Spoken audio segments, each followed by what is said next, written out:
नमस्कार, स्वागत है आप सभी का एनएफ न्यूज पर। मैं हूं आपके साथ रोहित। 22 अप्रैल को पहलगाम के बैसरन घाटी में आतंकी हमला हुआ जिसमें 26 लोगों की जान गई। उसके बाद से अब तमाम सवाल उठ रहे हैं। लोग पूछ रहे हैं कि सरकार एक्शन कब लेगी, सरकार कब पाकिस्तान को जवाब देगी, डायरेक्ट एक्शन कब होगा, यह सवाल सबसे बड़ा है। और इस बीच जातीय जनगणना की बात सरकार कर रही है तो लोग कह रहे हैं कि देखिए मुद्दे से भटका रहे हैं और पाकिस्तान पर सर्जिकल स्ट्राइक या एयर स्ट्राइक जैसी चीज कोई कर नहीं रहे हैं। तो हम आपको बताएंगे कि इन 9 दिनों में सरकार ने क्या कुछ किया है, कैसे 9 फैसले 9 दिनों में हुए हैं सरकार की तरफ से। और ये 9 बड़े फैसले हैं, कह सकते हैं कि 9 तरफ से स्ट्राइक कर दी है मोदी सरकार ने पाकिस्तान पर। सहयोगी अनुपम प्रसून है, उनसे ही जानेंगे कि 9 दिन में क्या कुछ हुआ है, कौन से हैं वो 9 फैसले। देखिए 22 तारीख को सबसे पहले जो पहलगाम में आतंकी हमला हुआ था, उसके बाद प्रधानमंत्री जिस दिन ये घटना हुई थी उस दिन विदेश में थे। उन्होंने फौरन अपना दौरा कैंसिल किया। दौरा कैंसिल करके उसी दिन सुबह 23 तारीख को वो आए और सबसे पहली बैठक, एक दिन में 2 बार सीसीएस की बैठक हुई थी अगर आपको याद हो। एक बैठक एयरपोर्ट पर हुई थी और एक बैठक प्रधानमंत्री ने बाद में बुलाई थी अपने ऑफिस में। तो जब सीसीएस की बैठक हुई उसमें सबसे पहला फैसला क्या लिया गया था? सबसे पहला फैसला ये लिया गया कि जितने पाकिस्तानी हैं भारत में उनको 48 घंटे का वक्त दिया गया। जो मेडिकल वीज़ा पर थे उनको 5 दिन का वक्त दिया गया और बोला गया कि 27 अप्रैल तक आपको इंडिया खाली करना है। ये इतना बड़ा स्ट्राइक था, इससे एक बड़ी चीज़ भारत को भी जानकारी मिली। वो जानकारी हैरान करने वाली जानकारी थी और भारत की आंखें भी खोली। 80,000 ऐसी महिलाएं थी जो पाकिस्तान में ब्याही गई थी, लेकिन पाकिस्तान ने उनको आज तक नागरिकता नहीं दी थी। वो भारत में रह रही थी और अब वो ना तो पाकिस्तान की रही ना भारत की रही। और ठीक इसी तरह पाकिस्तान की कई महिलाएं भारत में ब्याही गई थी। उनमें से कई लोग ऐसे थे जो भारत की नागरिकता हासिल कर चुके थे, लेकिन इसके उलट पाकिस्तान ने भारतीय महिलाओं की जो शादी हुई थी उनको नागरिकता नहीं दी थी। कुछ ऐसी भी रिपोर्ट्स आई, कुछ ऐसे भी लोगों के बयान सामने आए जो पता चला 30-30 साल से भारत में रह रहे हैं, भारत में सरकारी नौकरी कर रहे हैं, कुछ तो जम्मू कश्मीर में सरकारी नौकरी कर रहे थे। और जैसे ही ये खबर आई उनको जिस दिन भारत सरकार ने फैसला लिया कि उनको छोड़कर जाना पड़ेगा भारत को 48 घंटे, उनको भी जाना पड़ा। अब सोचिए भारत में कितना अंदर तक घुसपैठ करके वो लोग बैठे हुए थे कि सरकारी नौकरी तक हासिल कर ली थी इन लोगों ने। तो सबसे पहला फैसला यही रहा कि जितने पाकिस्तान से लोग आए उनको गेट आउट कर दो। ये गेट आउट वाला फैसला हर हिंदुस्तानी को पसंद आया। उसी सीसीएस की बैठक में जो सबसे तगड़ा और सबसे गहरी चोट पाकिस्तान को पहुंचाई गई वो था, जो याद करिए शाम में जो सीसीएस की बैठक हुई थी उसमें यह फैसला निकल कर आया था। उसमें यह फैसला था सिंधु जल समझौता को रद्द करना। इंडस वैली ट्रीटी को जैसे ही रद्द करने का फैसला हुआ, मतलब पाकिस्तान में हड़कंप मच गया। पाकिस्तान को इसका ज़रा भी इल्म नहीं था, वो उसने कभी सपने में भी नहीं सोचा था कि ऐसा फैसला भारत की सरकार ले सकती है, क्योंकि ये फैसला ऐसा था जिसकी मध्यस्थता खुद वर्ल्ड बैंक कर रहा था। इसका एक इसमें आप कह सकते हैं कि दोनों की गारंटी वर्ल्ड बैंक के पास थी। तो इसमें एक तरफा फैसला कोई भी तोड़ नहीं सकता था, लेकिन भारत ने एक कदम आगे बढ़ते हुए इस फैसले को तोड़ा, इस फैसले को लागू भी किया। और लागू ही नहीं किया बल्कि पानी रोक कर भारत ने दिखाया, क्योंकि इस फैसले का एक क्लॉज ऐसा था जिसमें भारत को एक तरीके से छूट मिलती है। भारत को नहीं बल्कि पाकिस्तान भी अगर ईमानदार रहता तो शायद उसे भी छूट मिलती, लेकिन भारत चूंकि अपने मामले में बहुत ईमानदार था इसलिए उसे इस बात का एक बेनिफिट मिला। तो ये जो एक फैसला था सिंधु जल समझौता रद्द करने का, अब सोचिए कि पाकिस्तान की 80% जो कृषि भूमि थी, कृषि ज़मीन थी, वो इसी पानी से इंडस वैली ट्रीटी के तहत जो पानी जाता था पाकिस्तान में, जो 6 नदियाँ थी चिनाब, झेलम और सिंधु, ये पाकिस्तान का हिस्सा था। सतलुज, व्यास और रावी ये भारत के हिस्से में थे। तो जो पाकिस्तान की जो 3 नदियाँ थी उनका पूरा पानी तो पाकिस्तान ले लेता था। भारत की जो 3 नदियाँ थी उनका भी 20% ही पानी भारत को मिलता था। तो इस तरह से आप अंदाज़ा लगा सकते हैं कि भारत ने ये समझौता रद्द करके पाकिस्तान की कमर तोड़ दी। पाकिस्तान की इकॉनमी, अब सबसे बड़ी बात क्या है कि पाकिस्तान की इकॉनमी में 25%, पाकिस्तान की जीडीपी में 25% जो कंट्रीब्यूशन है वो फार्मर का है, एग्रीकल्चर का है। तो ऐसे में तो एक बड़ा झटका पाकिस्तान को भारत ने दे दिया था। अब इसके अलावा जो सार्क वीज़ा कैंसिल, वो तो मैंने आपको बताया है, जो 48 घंटे में सारे पाकिस्तानियों को भारत छोड़ने का आदेश दिया गया, उसमें सार्क वीज़ा कैंसिल होने का जो आदेश था वो भी एक अहम आदेश था। साथ ही साथ देखिए एक और सीसीएस में फैसला हुआ था कि जितने उच्च आयोग हैं, हाई कमीशन है, उनमें पाकिस्तानी जो हाई कमीशन था उसमें कर्मियों की संख्या घटा दी गई, 55 से सीधा 30 कर दी गई, मतलब सीधा आधा, स्ट्रेंथ पूरा आधा कर दिया गया। इससे भी पाकिस्तान को एक गहरा आघात पहुंचा। आपने एक तस्वीर देखी होगी कि पाकिस्तान का एक हाई कमिश्नर वो जा रहा था एमईए में, वो एमईए से मिलने जा रहा था, जयशंकर से मिलने जा रहा था, विदेश मंत्रालय। वहाँ उसे बाहर खड़े जो हमारे जवान थे उन्होंने रोक डाला और बैरंग वापस कर दिया। मतलब इस लेवल तक का भारत ने फैसला लिया। ये भी एक तरीके से स्ट्राइक ही था। ये चौथा बड़ा कदम उठाया था। अब देखिए पाकिस्तान ने क्या किया। जो भारत ने 23 तारीख को सिंधु जल समझौता रद्द किया, पाकिस्तान ने 24 तारीख को ये धमकाना शुरू कर दिया कि हम सीज फायर तोड़ देंगे।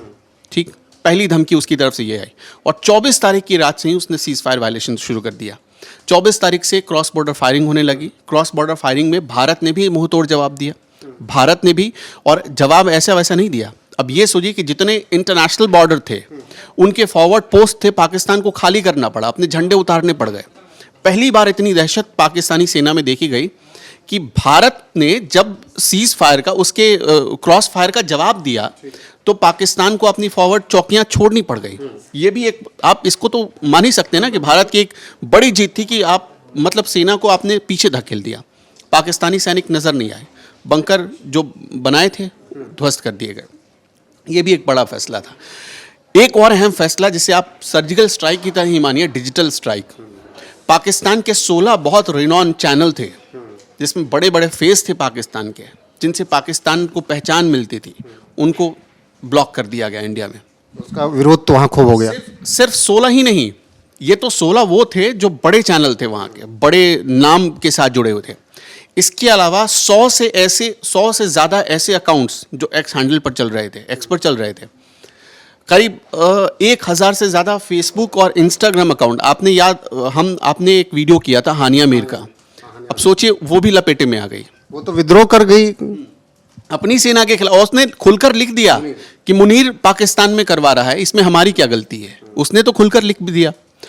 तो इस तरह से जो डिजिटल स्ट्राइक हुआ, इसका पाकिस्तान को बड़ा खामियाजा हुआ। हानिया मीर ने एक बड़ा, बहुत हद तक पाकिस्तान को एक्सपोज कर दिया। आपको पता है कि $1 पाकिस्तान में 280 रुपए पाकिस्तानी रुपए के बराबर होता है। ठीक, अब सोचिए पाकिस्तान के जो ज़्यादातर व्यूअर्स थे, पाकिस्तानी कंटेंट को कंज्यूम करने वाले जो लोग थे वो इंडियन ज़्यादातर थे। अब उनकी पूरी दुकान बंद हो गई। पाकिस्तानी कंटेंट क्रिएटर्स की दुकान बंद हो गई। कितना बड़ा उनको मतलब इसका प्रॉफिट मिलता था, अंदाज़ा लगा कर देख लीजिए।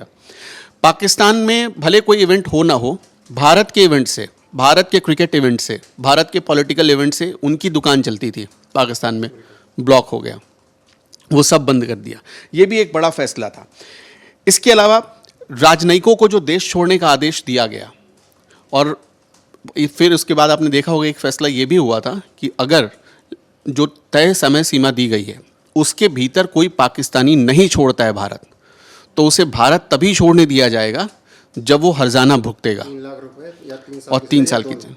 हाँ, और एक चीज़ और इसमें बड़ी बात आ रही है कि पाकिस्तान जो पहलगाम में अटैक हुआ था उसके लिए पाकिस्तान की तरफ से, पाकिस्तान के जनरल की तरफ से जो आतंकी भेजे गए थे, उन्होंने 3 दिन तक रेकी की थी। और 3 दिन तक जो रेकी की थी उसका अंजाम ये था कि उन्होंने पहलगाम के चप्पे चप्पे पर, जहाँ ये अटैक हुआ बैरसन घाटी में, उस घाटी के चप्पे चप्पे पे कहाँ एंट्री पॉइंट है, कहाँ एग्जिट पॉइंट है, कैसे आएंगे, कैसे जाएंगे, किधर से भागेंगे, एक एक पॉइंट्स को उन्होंने रीड किया रेकी करने के बाद। और तब जाकर 22 अप्रैल को उनको ये मौका मिला। और सिर्फ इतना ही नहीं था, इसमें आपको याद होगा 15 लोग ऐसे उठाए गए जो मतलब वो ग्राउंड वर्कर कहे जा रहे हैं, वो ओवरग्राउंड वर्कर कहे जा रहे हैं, OWG कहे जा रहे हैं, OGW कहे जा रहे हैं। वो इसलिए कहे जा रहे हैं कि उनके पास जो सिम मिला था वो सिम इंडिया का नहीं था। वाले भी तमाम, हाँ, वो सिम इंडियन कंपनी की थी, लेकिन वो सिम दिया गया था पाकिस्तानियों की तरफ से। वो एक्टिवेट थे सिम, उनसे मैसेज का आदान प्रदान हो रहा था, वो बात हो रही थी उस पर, और ये चीज़ जब उन 15 लोगों को उठाया गया तो आपने देखा उनमें से ताबड़तोड़ 11 के घर तो पहले या तो बुलडोज किया गया, उड़ा दिए गए। ये भी एक स्ट्राइक था।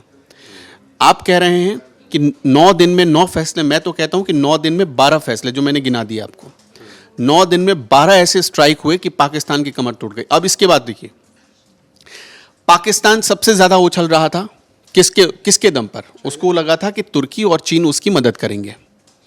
तुर्की का एक विमान आया पाकिस्तान में, पाकिस्तान ने एक प्रोपेगेंडा फैलाया, आ गया हथियार, आ गया हथियार, आ गया हथियार।